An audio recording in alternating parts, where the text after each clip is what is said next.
విషయంలో డెఫినెట్ గా పార్టీ చాలా సీరియస్ గా ఆలోచిస్తున్నది. మేము కూడా వారి స్ఫూర్తి ఏంటంటే మేము డిబేట్లలో కూర్చొని ఎక్కడైనా ఏ మాత్రం కొంచెం పార్టీ లైన్ కు అటు ఇటుగా ఉన్నా అవసరమైతే ఫోన్ చేసి వెంటనే దాని మీద అయితే మందలింపు లేదంటే సరి చేసే ప్రక్రియ వారు ఎప్పటి నుంచి నేను 10 సంవత్సరాలు కాంగ్రెస్ పార్టీ కొరకు పనిచేస్తున్న క్రమంలో ఒక్క చిన్న అంశం అక్కడికి వచ్చినా అక్కడిక్కడ వారు సరి చేసే ఒక మహానేతగా నేను చూసిన వారిని.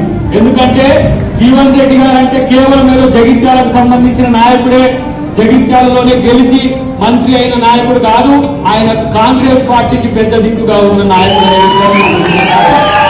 ఆ రికార్డు వారి మీద మా ముఖ్యమంత్రి గారి నుంచి అందరికీ ఉంటది.